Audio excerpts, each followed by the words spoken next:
সবাইকে স্বাগত জানাচ্ছি আজকের আলোচনায়। আমরা আজ সংখ্যা পদ্ধতি বা নাম্বার সিস্টেম নিয়ে একেবারে গোড়া থেকে জানার চেষ্টা করব।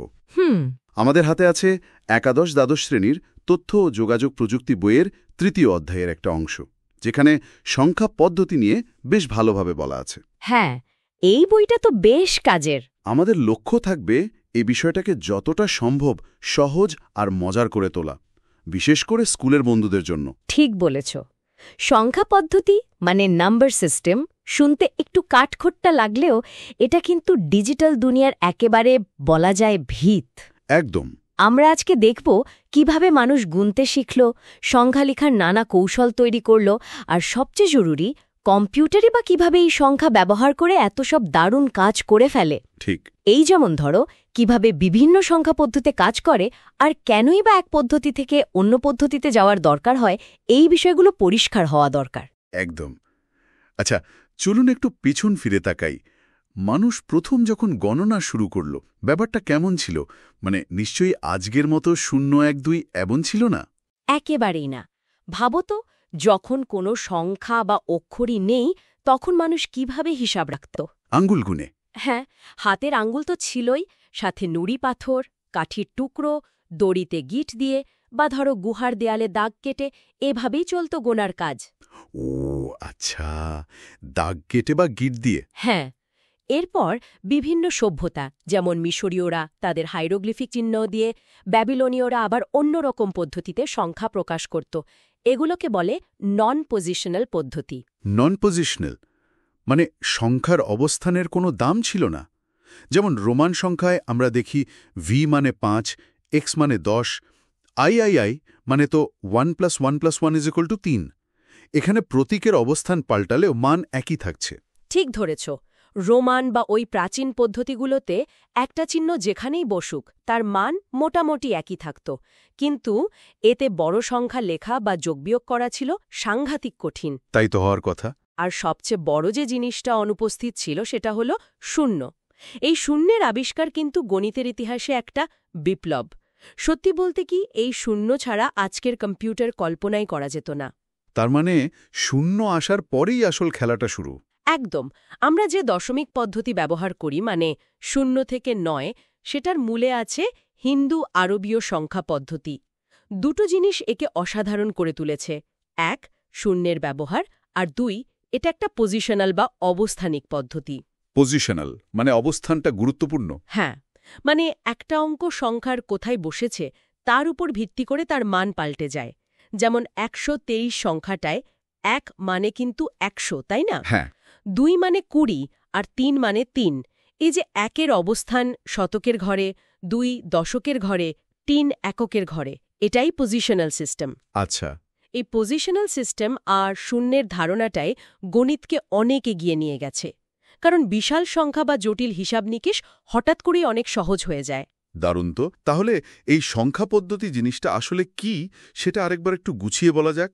অবশ্যই। সংখ্যা পদ্ধতি হল সংখ্যা লেখা বা প্রকাশ করার একটা সুনির্দিষ্ট নিয়ম বা রীতি। লেখার নিয়ম? হ্যাঁ, মানে বিভিন্ন প্রতীক যেমন 0, 1, 2 আর কিছু নিয়ম ব্যবহার করে সংখ্যা গঠন করার কৌশলকেই সংখ্যা পদ্ধতি বলে। এর মূল উদ্দেশ্য হল গণনা করা, পরিমাপ করা আর বিভিন্ন গাণিতিক বা লজিক্যাল কাজ সহজে সম্পন্ন করা। আচ্ছা, আপনি বললেন নন পজিশনাল আর পজিশনাল, এই দুই ধরনের কথা।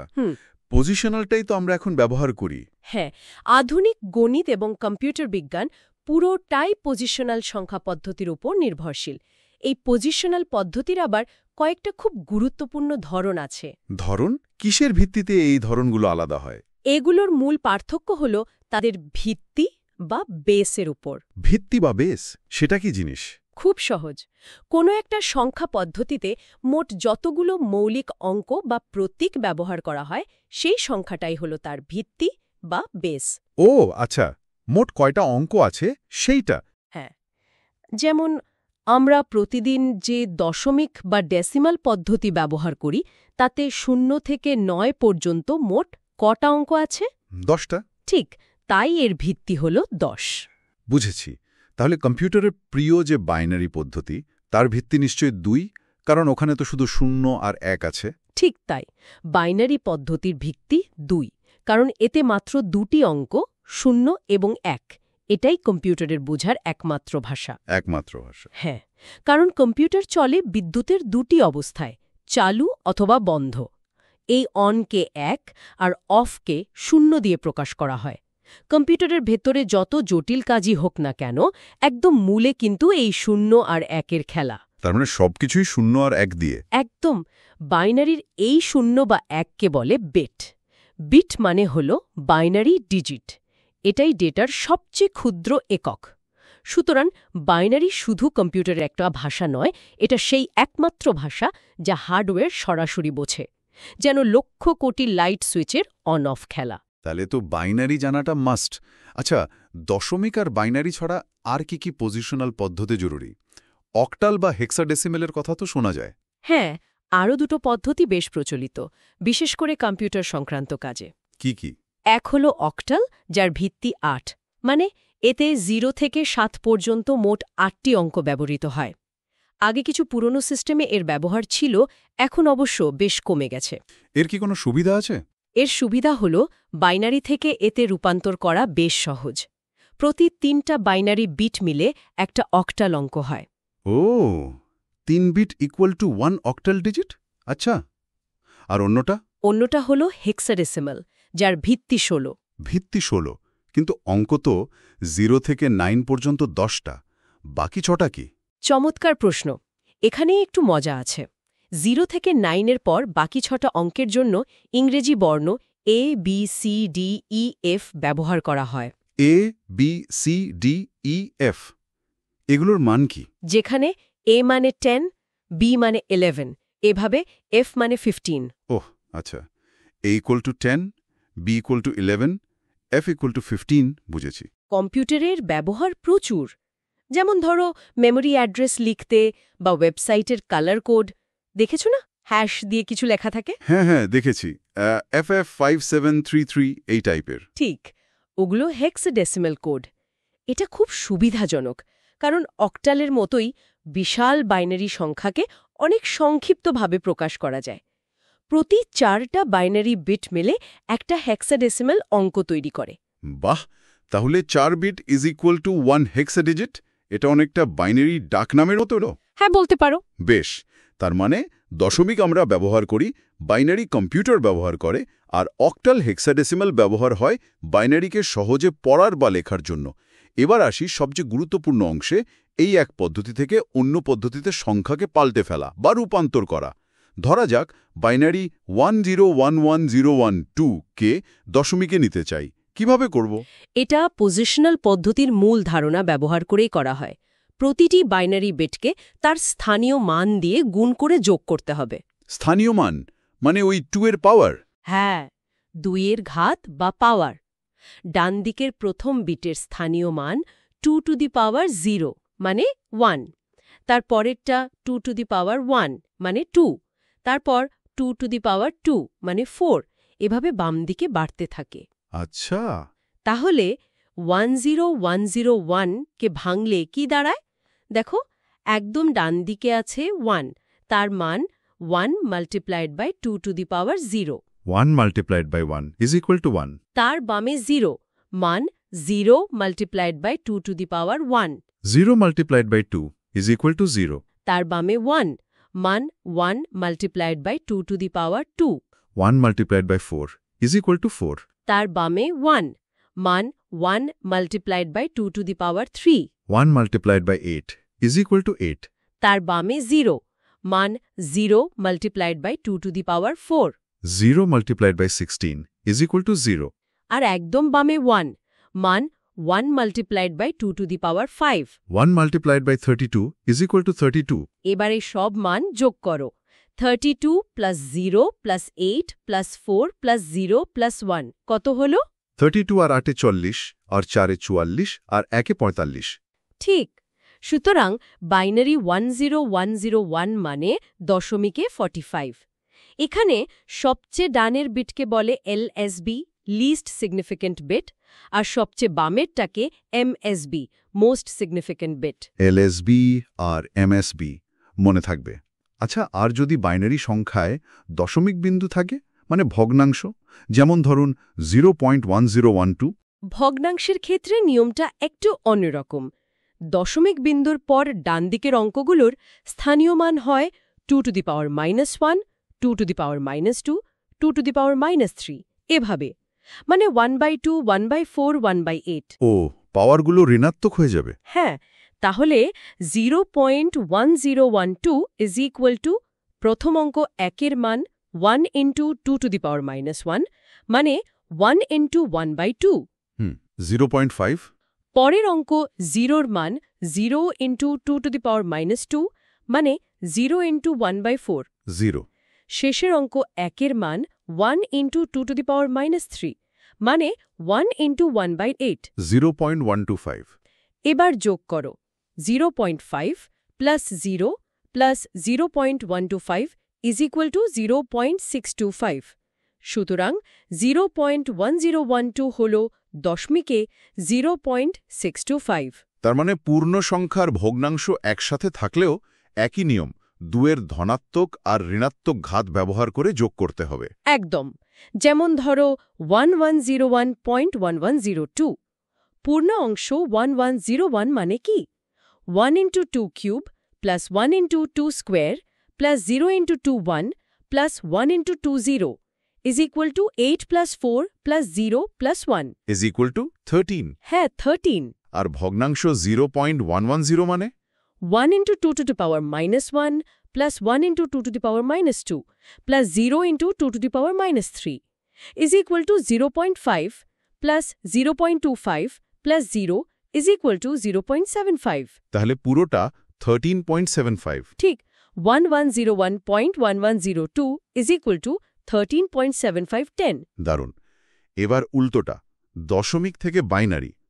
ধরা যাক 4510কে বাইনারি করতে হবে। পূর্ণ সংখ্যার ক্ষেত্রে দশমিক সংখ্যাটিকে বাইনারির ভিত্তি অর্থাৎ 2 দিয়ে বারবার ভাগ করতে হবে। কতক্ষণ ভাগ করব? যতক্ষণ না ভাগফল 0 হয়, আর প্রতিবার ভাগশেষটা পাশে লিখে রাখতে হবে। আচ্ছা, চলো করি। 45কে 2 দিয়ে ভাগ করলে ভাগফল 22, ভাগশেষ 1। ওকে, ভাগশেষ 1। 22কে 2 দিয়ে ভাগ করলে ভাগফল 11, ভাগশেষ 0। ভাগশেষ 0। 11কে 2 দিয়ে ভাগ করলে ভাগফল 5, ভাগশেষ 1। ভাগশেষ 1। 5কে 2 দিয়ে ভাগ করলে ভাগফল 2, ভাগশেষ 1। আবার 1। 2কে 2 দিয়ে ভাগ করলে ভাগফল 1, ভাগশেষ 0। ভাগশেষ 0। 1কে 2 দিয়ে ভাগ করলে ভাগফল 0, ভাগশেষ 1। ভাগশেষ 1। ভাগফল 0 হয়ে গেছে। এবার এই ভাগশেষগুলোকে নিচ থেকে ওপরের দিকে সাজিয়ে লিখতে হবে। একদম শেষের ভাগশেষটা হবে এমএসবি আর প্রথমটা এলএসবি। তাহলে 101101। একদম। 45 ইজ ইকুয়াল টু 10110112। মনে রাখতে হবে ভাগশেষগুলো কিন্তু উল্টো করে সাজাতে হয়, নিচ থেকে ওপরে। এটা কিন্তু প্রায় ভুল হয়। ঠিক, মনে থাকবে। আর দশমিক ভগ্নাংশকে বাইনারি করতে, যেমন ধরুন 0.6252। ভগ্নাংশের ক্ষেত্রে নিয়মটা ভাগের বদলে গুণ। ভগ্নাংশটিকে ভিত্তি 2 দিয়ে বারবার গুণ করতে হবে। গুণ, আচ্ছা। প্রতিবার গুণের পর পূর্ণ সংখ্যা অংশটুকু, সেটা 0 বা 1 হবে, নিতে হবে, আর বাকি ভগ্নাংশটুকুকে আবার 2 দিয়ে গুণ করতে হবে। এই প্রক্রিয়া চলতে থাকবে যতক্ষণ না ভগ্নাংশ 0 হয় বা প্রয়োজনীয় সংখ্যক বিট পাওয়া যায়। ও, যেমন 0.625কে 2 দিয়ে গুণ করলে হয় 1.25। পূর্ণ অংশ কত? 1। এই একটা নিলাম, বাকি থাকল 0.25। এবার 0.25কে 2 দিয়ে গুণ করলে হয় 0.50। পূর্ণ অংশ কত? 0। এই শূন্যটা নিলাম, বাকি থাকল 0.50। এবার 0.50কে 2 দিয়ে গুণ করলে হয় 1.00। পূর্ণ অংশ কত? 1। এই একটা নিলাম, বাকি ভগ্নাংশ 0.00, মানে শেষ। এবার পূর্ণ অংশগুলোকে ওপর থেকে নিচে সাজাতে হবে। তাহলে 0.101। ঠিক, 0.625 10, 0.101 2। এখানে পূর্ণ অংশগুলো ওপর থেকে নিচে সাজাতে হয়, ভাগের মতো উল্টো নয়। তার মানে যে কোনো দশমিক সংখ্যাকে বাইনারি করতে হলে পূর্ণ অংশকে 2 দিয়ে ভাগশেষ উল্টো করে, আর ভগ্নাংশকে 2 দিয়ে গুণ, পূর্ণাংশ সোজা করে। ঠিক ধরেছ। যেমন 29.75 কে বাইনারি করলে 29 কে ভাগ করে পাবে 11101 আর 0.75 কে গুণ করে পাবে 110, একসাথে 11101.110। বেশ ভালো। অক্টাল আর হেক্সাডেসিমেলের রূপান্তরগুলো কি একই রকম? মানে দশমিক থেকে অক্টালে নিতে 8 দিয়ে ভাগগুণ আর হেক্সাডেসিমেলে নিতে 16 দিয়ে ভাগগুণ? একদম একই নীতি, শুধু ভিত্তিটা পাল্টাবে। মানে 2 এর জায়গায় 8 বা 16 ব্যবহার হবে। একটা উদাহরণ দিন তো। ধরো অক্টাল 1738 কে দশমিকে নিতে হলে 8 এর ঘাত ব্যবহার করবে। 1 × 8 square plus 7 × 81 plus 3 × 80 is equal to 64 plus 56 plus 3 is equal to 12310। আচ্ছা। আবার দশমিক 123 কে অক্টালে নিতে 8 দিয়ে ভাগ করবে।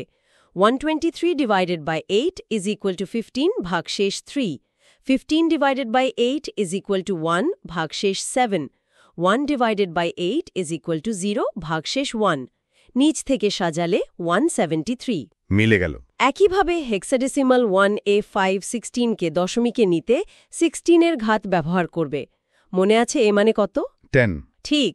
তাহলে 1 × 16 square plus 10 × 16 1 plus 5 × 16 0 is equal to 256 plus 160 plus 5 is equal to 42110। বাহ। আর দশমিক 4121 কে হেক্সাডেসিমেলে নিতে 16 দিয়ে ভাগ করতে হবে। 412 ভাগ 16 সমান 26 ভাগশেষ 5। 26 ভাগ 16 সমান 1 ভাগশেষ 10। 1 ভাগ 16 সমান 0 ভাগশেষ 1। ভাগশেষগুলো হল 1, 10, 5। 10 মানে কি? এ। তাহলে নিচ থেকে সাজালে 1A5। বুঝলাম। দশমিক থেকে অন্য বেসে যেতে ভাগ বা গুণ, আর অন্য বেস থেকে দশমিকে আসতে স্থানীয় মান দিয়ে গুণ করে যোগ। কিন্তু বাইনারি থেকে অক্টাল বা হেক্সাডেসিমেলে রূপান্তর কি আরও সহজ? আপনি বলছিলেন 3 বিট আর 4 বিটের কথা। হ্যাঁ, এখানেই মজা। বাইনারি থেকে অক্টালে নিতে বাইনারি সংখ্যাটার ডান দিক থেকে 3টে করে বিট নিয়ে গ্রুপ বানাতে হবে। 3 বিট কেন? কারণ 2 কিউব সমান 8, মানে 3টে বাইনারি বিট দিয়ে 0 থেকে 7 পর্যন্ত সব অক্টাল অঙ্ক প্রকাশ করা যায়। ওহ, আচ্ছা। দরকার হলে একদম বাম দিকে 0 বসিয়ে 3 বিটের গ্রুপ মেলাতে হবে। তারপর প্রতি গ্রুপের সমতুল্য অক্টাল অঙ্ক 0 থেকে 7 বসালেই হবে। উদাহরণ? ধরো 10101112। ডান দিক থেকে 3টে করে গ্রুপ করি। 111, তার আগে 101 এবং তার আগে শুধু 10। বামের গ্রুপে তো 3 বিট হলো না। হ্যাঁ, তাই বামে একটা 0 বসিয়ে নেব। 010। তাহলে গ্রুপগুলো হলো 010, 110, 111, 2। এবার প্রতি গ্রুপের মান বসাও। 010 মানে 2, 110 মানে 6, 111 মানে 7। তাহলে 2578। একদম। 10101112 is equals to 2578। আর অক্টাল থেকে বাইনারি ঠিক এর উল্টো। প্রতি অক্টাল অঙ্কের জন্য 3 বিটের বাইনারি লিখলেই হবে। যেমন 6238। 6 মানে 110, 2 মানে 010, 3 মানে 011। তাহলে 110, 010, 011। বাহ, এটা তো অনেক সোজা। আর বাইনারি থেকে হেক্সাডেসিমেল নিশ্চয়ই 4 বিট করে গ্রুপ, কারণ 2 to the power 4 is equals to 16। ঠিক ধরেছ। 4 বিট করে গ্রুপ, যেমন 1011, 0110, 1100, 0011। এখানে গ্রুপ করাই আছে। মানগুলো বলো তো। 1011 মানে 8 plus 2 plus 1 is equals to 11 মানে বি। 1010 মানে 4 plus 2 is equals to 6। 1100 মানে 8 plus 4 is equals to 12 মানে সি। 0011 মানে 2 plus 1 is equals to 3। দারুণ। তাহলে সংখ্যাটা হলো B6C3, 16। আর হেক্সাডেসিমাল থেকে বাইনারি করতে প্রতি অঙ্কের 0 থেকে 9, A থেকে F জন্য 4 বিটের বাইনারি লিখবে। যেমন 9F2, 16 9 মানে 1001, F মানে 15 মানে 1111, 2 মানে 0001, তাহলে 1001 1111 0001। হ্যাঁ, তাই বামে একটা 0 বসিয়ে নেব, 010, তাহলে গ্রুপগুলো হলো 010 110 111 2। এবার প্রতি গ্রুপের মান বসাও, 010 মানে 2, 110 মানে 6, 111 মানে 7। তাহলে 2578। একদম, 1010112 is equals to 2578। আর অক্টাল থেকে বাইনারি ঠিক এর উল্টো। প্রতি অক্টাল অঙ্কের জন্য 3 বিটের বাইনারি লিখলেই হবে, যেমন 6238। 6 মানে 110, 2 মানে 010, 3 মানে 011, তাহলে 110 010 011। বাহ, এটা তো অনেক সোজা। আর বাইনারি থেকে হেক্সাডেসিমেল, নিশ্চয়ই 4 বিট করে গ্রুপ, কারণ 2 to the power 4 is equals to 16। ঠিক ধরেছ, 4 বিট করে গ্রুপ, যেমন 1011 0110 1100 0011। এখানে গ্রুপ করাই আছে, মানগুলো বলো তো। 1011 মানে 8 plus 2 plus 1 is equals to 11 মানে B। 1010 মানে 4 plus 2 is equals to 6। 1100 মানে 8 plus 4 is equals to 12 মানে C। 0011 মানে 2 plus 1 is equals to 3। দারুণ, তাহলে সংখ্যাটা হলো B6C3 16। আর হেক্সাডেসিমাল থেকে বাইনারি করতে প্রতি অঙ্কের 0 থেকে 9, A থেকে F জন্য 4 বিটের বাইনারি লিখবে, যেমন 9F2 16 9 মানে 1001, F মানে 15 মানে 1111, 2 মানে 0001। তাহলে অক্টাল থেকে হেক্সাডেসিমেলে যেতে হলে বা উল্টোটা, মাঝখানে কি বাইনারি ব্যবহার করব? সেটাই সবচেয়ে সহজ আর নির্ভরযোগ্য পথ। ধরা যাক 5478কে হেক্সাডেসিমেলে নেব। আচ্ছা, প্রথমে অক্টালকে বাইনারি করি 3 বিট করে। 5 মানে 101, 4 মানে 100, 7 মানে 111, তাহলে 101 100 111। ঠিক আছে। এবার এই বাইনারিটাকে ডান দিক থেকে 4 বিট করে গ্রুপ করি। 111 এর আগে 00 মিলে হল 0011, তার আগে 101 এর 1 আর আগের গ্রুপের 100 থেকে 10 নিয়ে হল 1010, তার আগে শুধু 1 পড়ে থাকল। তাহলে বামে 3টে 0 দিতে হবে। হ্যাঁ, 0001 1010 0011। এবার প্রতি গ্রুপের হেক্সাডেসিমাল মান বসাই। 0001 is equal to 1, 1010 is equal to 6, 0011 is equal to 7। তাহলে 16716। ঠিক, 5478 is equal to 16716।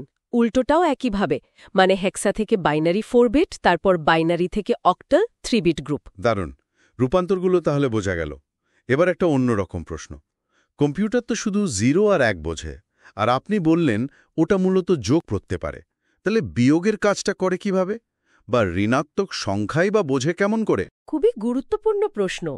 কম্পিউটার আসলেই সরাসরি বিয়োগ করতে পারে না, মানে বিয়োগের জন্য আলাদা জটিল সার্কিট ব্যবহার না করে যোগ দিয়ে করে ফেলে। হ্যাঁ, সে যোগের সাহায্যেই বিয়োগ করে। আর ঋণাত্মক সংখ্যা প্রকাশের জন্য একটা দারুণ পদ্ধতি ব্যবহার করে, যার নাম টুজ কমপ্লিমেন্ট। টুজ কমপ্লিমেন্ট, শুনেছি নামটা। তার আগে বাইনারি যোগটা চট করে দেখে নিই। নিয়ম খুব সহজ।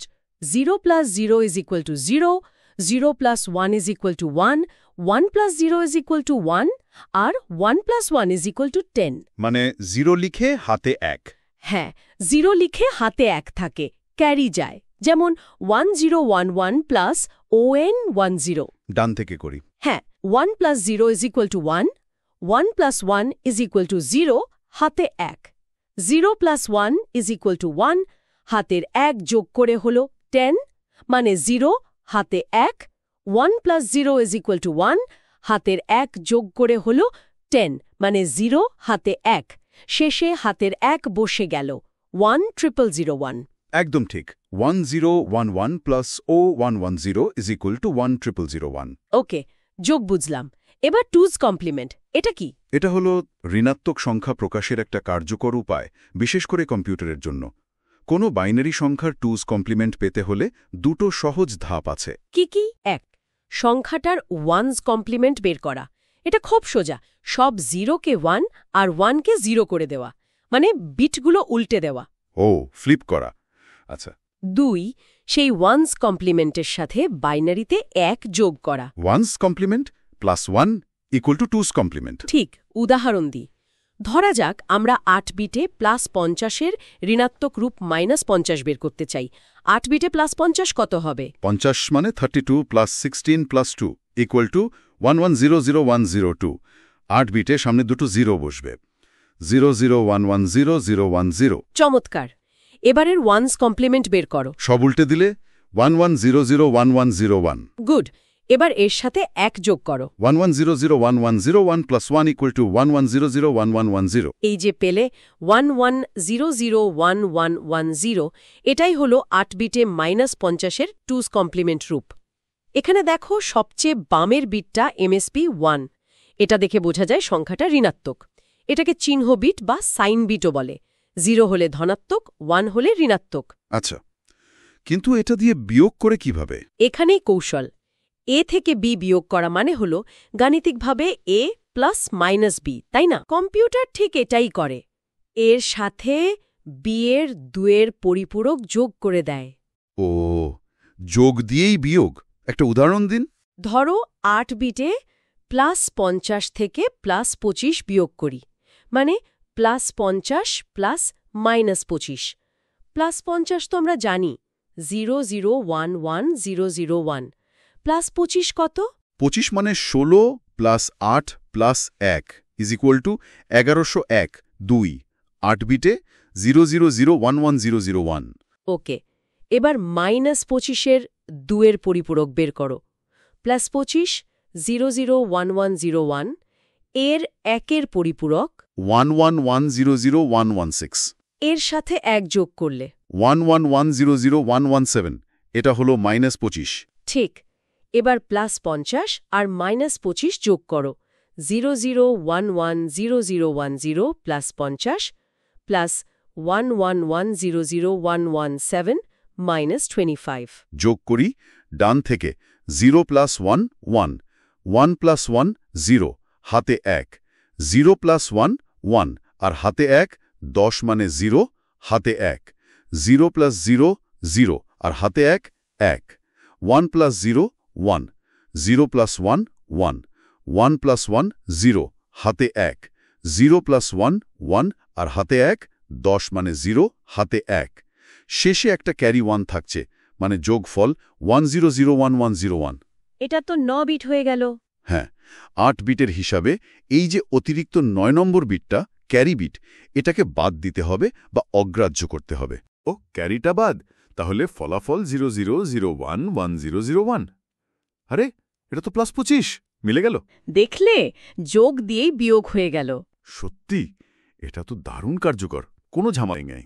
হ্যাঁ, এর বড় সুবিধা হলো কম্পিউটারে যোগ আর বিয়োগের জন্য আলাদা সার্কিট লাগে না। একই অ্যাডার সার্কিট দিয়ে দুটো কাজই হয়ে যায়। এতে হার্ডওয়্যার অনেক সরল আর সাশ্রয়ী হয়। আর শূন্যরও একটাই রূপ থাকে, +0 আর -0 আলাদা হয় না, যেমনটা 1-এর পরিপূরকে হয়। বাহ, অসাধারণ কৌশল। আচ্ছা, সংখ্যা তো বুঝলাম, কিন্তু কম্পিউটার তো শুধু সংখ্যা নিয়ে কাজ করে না। অক্ষর এ, বি, ক, খ, চিহ্ন, ডট, কমা, হ্যাশ এগুলো তো ব্যবহার করে। সেগুলোকে কিভাবে বাইনারিতে নেয়? ঠিক, এর জন্য দরকার হয় কোডের। কোড হলো একটা নিয়ম বা বলতে পারো একটা সারণী, টেবল, যা প্রতিটি অক্ষর, সংখ্যা বা চিহ্নকে একটা নির্দিষ্ট বাইনারি সংখ্যা দিয়ে প্রকাশ করে। মানে প্রত্যেকটা ক্যারেক্টারের জন্য একটা ইউনিক বাইনারি নম্বর। অনেকটা তাই। এটা কম্পিউটারের জন্য একটা ডিকশনারির মতো। যখন তুমি চাপো, কিবোর্ড একটা নির্দিষ্ট কোড পাঠায়, কম্পিউটার সেটা দেখে বোঝে যে বোঝানো হয়েছে এবং সেটাকে বাইনারিতে প্রসেস করে। কি কি ধরনের কোড আছে? বেশ কয়েক রকম কোড আছে, যেমন 1 BCD বাইনারি কোডেড ডেসিমাল। এটা একটু অন্যরকম। এখানে পুরো সংখ্যাটাকে একসাথে বাইনারি না করে প্রতিটি দশমিক অঙ্ক 0 থেকে 9 আলাদা করে তার 4 বিট বাইনারি দিয়ে লেখা হয়। ও, যেমন 45 को किस संख्या विल किन रखेंगे? 45K, 4-এর 4 বিট বাইনারি হল 0100 আর 5-এর 0101। তাহলে 45K BCD-তে লেখা হয় 0100 0101 BCD। এটা কিছু ক্যালকুলেটর বা ডিজিটাল ডিসপ্লেতে কাজে লাগে। আচ্ছা, আর অক্ষর বা চিহ্নের জন্য? তার জন্য আছে অ্যালফা নিউমেরিক কোড। এগুলো অক্ষর, সংখ্যা, চিহ্ন সবই প্রকাশ করতে পারে। যেমন অ্যাস্কি সবচেয়ে পরিচিত কোড। শুরুতে 7 বিটের ছিল, 128টা ক্যারেক্টার হতো। পরে 8 বিট এক্সটেন্ডেড অ্যাস্কি হয়, 256টা ভিন্ন অক্ষর চিহ্ন প্রকাশ করতে পারে। যেমন অ্যাস্কিতে ইংরেজি বড় হাতের এ মানে দশমিকে 65, যা বাইনারিতে 01000001। ও, তাহলে বি হবে 66, 01000010। একদম এবিসিডেইক। এটা আইবিএম তাদের পুরনো বড় কম্পিউটার বা মেইন ফ্রেমে ব্যবহার করত। এখন আর তেমন চলে না। আচ্ছা, আর ইউনিকোড, ওটার কথাও তো শুনি। হ্যাঁ, ইউনিকোড খুব গুরুত্বপূর্ণ। অ্যাস্কিতে ইংরেজি বা ইউরোপীয় ভাষাগুলো চললেও বাংলা, আরবি, চীনা, জাপানি ইত্যাদি অসংখ্য ভাষার সব অক্ষর রাখা সম্ভব ছিল না, কারণ 256টা কোড তো যথেষ্ট নয়। ঠিক। এই সমস্যার সমাধান হল ইউনিকোড। এটা একটা বিশাল আন্তর্জাতিক মান, যা পৃথিবীর প্রায় সব ভাষার সব অক্ষর ও চিহ্নকে একটা অদ্বিতীয় নম্বর বা কোড পয়েন্ট দেয়। যেমন বাংলা ক এর ইউনিকোড পয়েন্ট হল U+0995। বাহ, সব ভাষার সব অক্ষর, তাহলে তো অনেক বড় হওয়ার কথা। হ্যাঁ, ইউনিকোডে লক্ষাধিক কোড পয়েন্ট আছে। এই কোড পয়েন্টগুলোকে কম্পিউটারে প্রকাশ করার জন্য বিভিন্ন এনকোডিং পদ্ধতি আছে, যেমন UTF-8, UTF-16, UTF-32। UTF-8 সবচেয়ে জনপ্রিয়, কারণ এটা জায়গাও কম নেয়, আবার অ্যাস্কির সাথে সামঞ্জস্যপূর্ণ। ওহ, এই ইউনিকোডের কারণেই আমরা এখন ফোনে বা কম্পিউটারে সহজে বাংলা বা অন্য ভাষায় লিখতে পারি। একদম, ইউনিকোড না থাকলে এটা সম্ভব হতো না। বাহ, পুরো ব্যাপারটা তাহলে দাঁড়াচ্ছে সংখ্যা লেখার নানা পদ্ধতি, তাদের মধ্যে রূপান্তর, কম্পিউটারে যোগ বিয়োগের কৌশল আর অক্ষর চিহ্ন প্রকাশের জন্য কোডিং। বেশ পরিষ্কার হলো। আশা করি এই মৌলিক ধারণাগুলো, বিশেষ করে বাইনারি, হেক্সাডেসিমাল, 2-এর পরিপূরক আর ইউনিকোড, এগুলো বোঝাটা খুব জরুরি, বিশেষ করে যদি কেউ ভবিষ্যতে কম্পিউটার বিজ্ঞান বা ডিজিটাল প্রযুক্তি নিয়ে কাজ করতে চায়। ঠিক। কারণ এগুলোই হলো সেই ভিত্তি যার উপর পুরো ডিজিটাল দুনিয়াটা দাঁড়িয়ে আছে। আমরা যে স্মার্টফোন ব্যবহার করছি, ইন্টারনেট চালাচ্ছি, গেম খেলছি, সবকিছুর পেছনেই কিন্তু এই সংখ্যা পদ্ধতি আর কোডিংয়ের খেলা। একদম। আজকের আলোচনা থেকে এটা স্পষ্ট যে সংখ্যা পদ্ধতি, বিশেষ করে বাইনারি, আমাদের ডিজিটাল জীবনকে কতটা নিয়ন্ত্রণ করছে বা সম্ভব করে তুলেছে। ঠিক, একটা মজার চিন্তা দিয়ে শেষ করি। বলুন। আমরা তো মূলত 2, 8, 10, 16 এই ভিত্তিগুলো নিয়েই কাজ করি। কম্পিউটার মূলত বাইনারি 2 ভিত্তিক। কিন্তু ভাবো তো, ভবিষ্যতে কি এমন হতে পারে যে 3 ভিত্তিক টার্নারি বা অন্য কোনো ভিত্তির সংখ্যা পদ্ধতি কম্পিউটিংয়ের জন্য গুরুত্বপূর্ণ হয়ে উঠবে? 3 ভিত্তিক, 0, 1 আর 2? হ্যাঁ, যেখানে শুধু অন অফ নয়, হয়তো of, half on, full on, এই 3টে অবস্থা থাকবে। এর সুবিধা বা অসুবিধা কি হতে পারে? কোয়ান্টাম কম্পিউটিং বা অন্য কোনো নতুন প্রযুক্তিতে কি এমন কিছু আসতে পারে? দারুণ প্রশ্ন। এটা নিয়ে নিশ্চয়ই ভাবনার অবকাশ রইল। 3 ভিত্তিক বা টার্নারি কম্পিউটিং। তাহলে আজকের মতো এখানেই শেষ করছি। আমাদের সাথে থাকার জন্য ধন্যবাদ। ধন্যবাদ।